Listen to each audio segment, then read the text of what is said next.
선교 현장에 들어가서 사역할 수 있도록 도와주면은 보람이 있잖아요. 재미있어요. 그런데 그 선교 현장을 이제 주니어 그 교회 교육 현장이 내 선교 현장이다. 하나님 앞에 얼마나 참 자랑스럽지 않습니까? 이것만큼 보람되고 행복한 삶을 살도록 도와주는 일이 없죠.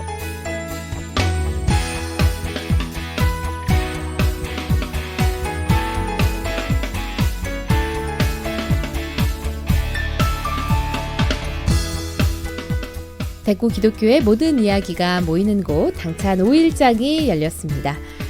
저출산 고령화 문제 우리 사회에 굉장히 큰 이슈 중 하나죠. 그런데요, 동시에 교회 안에서의 문제이기도 합니다. 시니어는 많고 주니어는 적은 요즘 교회 문제에 대해서 해결책을 함께 살펴봅니다. 대구 성시원 운동본부 상임본부장이신 하늘담은교회의 남정우 목사님 나와 계세요. 안녕하세요. 안녕하세요. 반갑습니다. 당찬 식구분들께 인사 부탁드릴게요. 예, 반갑습니다, 여러분. 저는 남정우입니다. 수성구 지산동에 있는 하늘 담은 교회 담임 목회를 하고 있습니다. 네, 반갑습니다. 오늘은 우리가 그 시니어는 많고 주니어는 적은 우리 교회의 문제에 대해서 좀 얘기를 해볼 텐데 어떻게 공감을 하세요, 현장에서? 그럼요. 주일마다 이 설교하면서 성도들을 바라보면은 흰머리는 많고 검은 머리는 점점 적어지고 있습니다. 네. 바둑판으로 보자면은 흰 돌이 좀 많아진다 그럴까요? 흰 돌이 압승을 하고 있군요. 아이들이 점점 줄어들어가는데 제가 담임 목회한 지 지금 8년 되는데요. 네. 3년 전에는 그 매년 우리 교회가 아기 처음 교회 나오면 이제 축복기도 해주는데 그렇죠. 3년 전에는요 1년 내내 한 명도 안 나왔어요. 한 명도 태어나는 아이가 없어가지고 선물은 많이 준비해뒀는데 한 번도 아기 축복기도를 하지 못하는 네. 그런 해도 있었어요. 와, 심각하네요. 그러다가 지금은 조금 나아지고 있는데요. 우리 때는 옛날에 줄 서서 했었는데, 그죠? 한 달에 한 번이 아니고요. 1년에 한 명도 없는 네. 정말 위기를 느꼈습니다. 그렇게 말씀해 주시니까 정말 아이들이 많이 적어졌구나 그런 생각이 드네요. 그래서 그런지 논문을 직접 쓰셨어요. 제목을 보니까 시니어를 세우고 주니어를 품는 선교적 교회라는 제목입니다. 특별히 이런 주제에 관심을 가지게 된 계기가 있으세요? 몇 달 전에 그 대구 기독교 총연합회 사무총장을 역임하셨던 조무재 장로님하고 차를 마시면서 얘기하는데 그분을 보면서 이런 생각을 했어요. 이분은 이제 도청에서 오랫동안 중직을 맡아서 공무원 생활을 하시다가 은퇴를 하셨지만 정말 왕성하게 봉사활동도 하고 기독교 여러 가지 그 활동을 하고 계시는데 언뜻 드는 생각이 조무재 장로님 같은 분이 정말 우리 주변에 많구나. 나이가 지금 65세, 70세가 되셨지만 옛날 노인들하고 달라요. 달라요. 완전 달라요. 저런 분들이 지금 교회 안에 많아지고 있는데 조무재 장로님이 그런 말씀을 하세요. 우리는 아직 일할 수 있다고. 그런데 우리를 정말 그 뒷방 노인들처럼 취급하는 게 기분 나쁘다. 네. 그래서 이제 그분과 대화하면서 저런 분들을 선교사로 세우면은 멀리 해외는 가지 않더라도 선교 현장과 잘 연결하면은 정말 그 두 마리 토끼를 한꺼번에 잡을 수도 있겠구나. 그렇게 시니어들에게 선교적 사명으로 이렇게 세우고 또 그분들의 선교 현장을 교회학교 교육 현장이 선교 현장이다. 이렇게 잘 연결하면은 주니어를 품고 또 시니어를 세우는 이런 두 마리 토끼를 한꺼번에 잡을 수도 있겠다. 이런 생각이 들었어요. 그런데 생각만 든다고 뭐 논문을 쓸 수 있는 건 아닌데 제가 이제 대구 내려오기 전에 그 장로회 신학대학교에서 선교학을 몇 년 동안 가르쳤어요.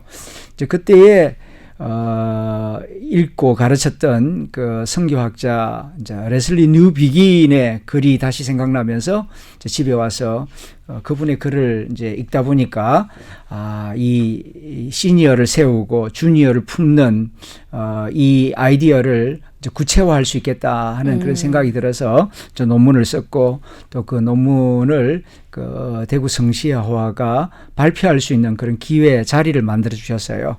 그러면서 이제 이런 이야기가 이제 구체화될 수가 있었죠. 그분도 그 영감을 얻으셨던 아이디어를 얻으셨던 그분도 선교사셨어요? 예, 레슬리 뉴비긴이란 분이 이제 영국 성공의 신부님인데요. 네. 그 인도에 가서 30년 동안 그 젊은 시절 그 20대에 인도에 가가지고 나이 60이 될 때까지 34년 동안 인도 선교사로 사역을 하셨어요. 척박한 땅에서 사역을 예, 하시고. 예. 네. 그런데 그렇게 30년 동안 인도 복음화를 위하여서 거의 한 평생을 헌신하고 이제 나이 60이 되어서 머리가 희끗희끗해서 자기 고향 영국으로 돌아와 보니까 네. 영국이 인도보다 더 심각한 선교 현장이다 하는 것을 느끼게 됩니다. 놀라운 일이죠. 영국에 사는 영국 사람들은 못 느껴요. 네. 그런데 인도에 살다가 다시 오니까 내 조국 영국이 비기독교화되고 있는 거예요. 교회 안 다닌 사람이 뭐 거의 90%가 넘으니까. 그러니까 영국이 선교지다 이런 말을 하기 시작합니다. 이분이 아주 또 훌륭한 분이니까 라디오 방송이나 텔레비전, 신학교 또 여러 교회 다니면서 강연을 할 때마다 이런 말을 해요. 영국이 선교지입니다. 그러니까 영국 사람들 자존심도 상하고 뭔 소리야. 영국은 기독교 국가 중에서도 가장 모범적인 기독교 국가고 전 세계적으로 선교사를 제일 많이 파송해 온 기독교 국가인데 영국이 선교지라니. 그래서 처음에 이해를 못했는데 지속적으로 이제 뉴비긴이 계속 이 이야기를 하니까 이제 영국의 많은 그 기독교 지도자들이 이제 이해하고 공감하고 그걸 받아들입니다. 그래서 이제 뉴비긴이 그런 말을 하죠. 꼭 저 아시아 아프리카에 나가야 선교하는 게 아니고 이제 목회자들과 신부들 모든 성직자들이 자기 교회가 있는 그 마을이 선교 현장이다라고 생각하고 목회자 마인드가 아니고 선교사 마인드로 목회하십시오.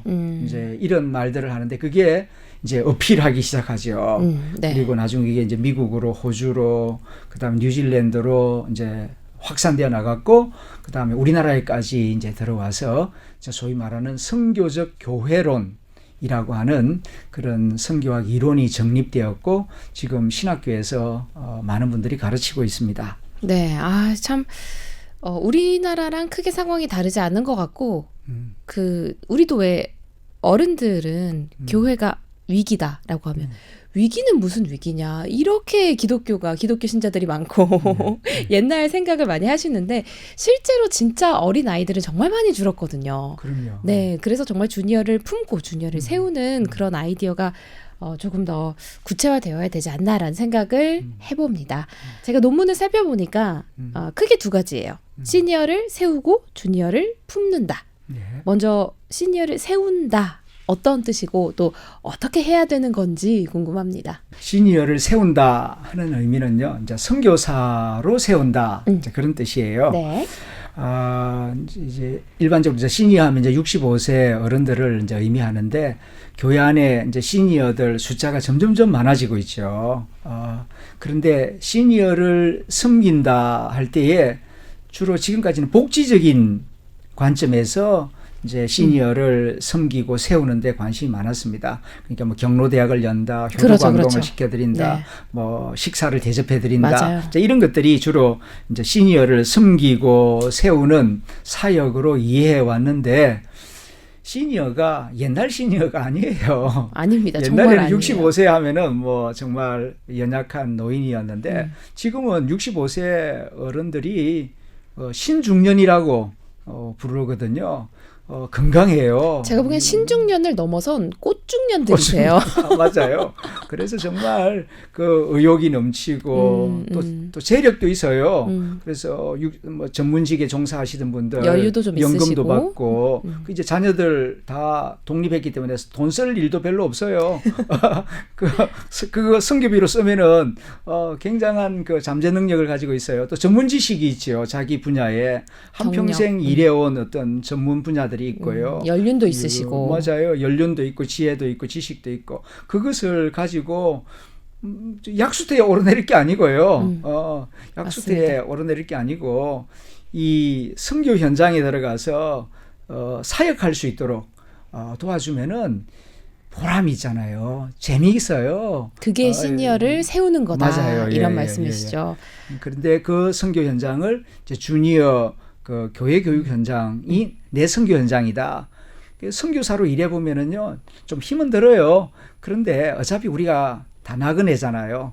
떠날 때에 하나님 앞에 얼마나 참 자랑스럽지 않습니까? 이것만큼 보람되고 행복한 삶을 살도록 도와주는 일이 없죠. 이게 이제 시니어를 세운다는 거고 또 주니어를 품는다고 이제 하는 것은 네. 이제 교회 학교를 그냥 교회 학교라만 생각하는 게 아니라 선교 현장이다. 이제 이렇게 생각을 하죠. 지금 너무 불모지잖아요. 또 너무 어렵고 힘든 곳이죠. 그렇기 때문에 선교 현장이다. 이렇게 생각을 하고 선교사의 마음으로 다가가서 그 청소년들을 섬기고 위하여 기도해주고 또 도울 일거리들을 찾아보도록 안내를 하는 거죠. 근데 이게 이제 혼자 힘으로는 좀 하기 힘들어요. 그래서 좀 전문가의 이제 도움이 필요하죠. 기독교 교육학자나 선교학자나 또 여러 전문가들의 도움을 받아서 시니어를 위한 선교대학 같은 것을 이제 열어서 이제 청소년들과 소통하는 법, 또 기도해 주는 법, 주니어들의 청소년들의 어떤 그런 특징들 이런 것들을 이제 좀 배우고 공부해서 이제 한꺼번에 다 하는 게 아니라 일을 좀 세분화해 가지고 A 장로님은 이런 거 좀 해주십시오. B 안수 집사님은 좀 이런 걸 좀 도와주세요. 서로 연합해서 이제 어린이들과 청소년들을 이렇게 도와주면은 교회 학교가 부흥되면서 또 시니어들은 또 보람과 기쁨을 얻을 수 있고 그러면은 모두가 시니어는 시니어대로 주니어는 주니어대로 행복하고 또 교회도 다시 부흥 성장할 수 있는 그런 분위기를 만들 수 있지 않겠는가 생각합니다. 네. 참 선순환이라는 생각이 들어요. 네. 시니어도 굉장히 뭐랄까요. 내가 선교사로서의 그 사명감 그런 걸 가질 수가 있고 또 동시에 이게 또 미래 아이들을 우리 미래 세대들을 세우는 일이잖아요. 그런 교회 선순환 구조들이 조금 더 크고 빠르고 역동적으로 좀 돌아갔으면 하는 바람이 선순환 구조가 일어날 있습니다. 수 있습니다. 네. 많은 분들이 지금 응원을 보내주고 계신데 4243번님 시니어도 화이팅이고요. 주니어도 화이팅입니다 해주셨고 또 1328번님은요. 시니어를 세우고 주니어를 품을 수 있는 선교적 교회 우리들의 기도가 되기를 소망합니다 라고 문자 주셨습니다. 네, 감사합니다. 고맙습니다. 0064번님은요. 시니어의 헌신으로 주니어가 교회 안에 가득 담기는 그런 모습이 되기를 기도합니다 라고 응원 주셨네요. 이 말이 참 좋네요. 시니어의 헌신으로 주니어가 교회 안에 가득 담기는 헌신 되기를 소망합니다. 네, 함께 기도해 주시면 더 좋을 것 같습니다. 오늘은요. 대구 기독교의 모든 이야기가 모이는 곳 당찬 5일장에서 시니어를 세우고 주니어를 품는 선교적 교회의 중요성에 대해서 하늘담은교회 남정훈 목사님과 얘기 나눠봤습니다. 우리가 항상 얘기하잖아요. 미래 세대를 세워야 된다. 주니어가 부족하다. 교회 애들이 없다. 이런 얘기들 많이 하는데 그런 얘기하기 전에 먼저 행동하는 그런 시니어분들이 되어주시기를 함께 또 소망하고 기도해 보겠습니다. 오늘 얘기 함께 나눠본 남정훈 목사님 여기서 인사 나눌게요. 고맙습니다. 예, 반갑습니다. 고맙습니다.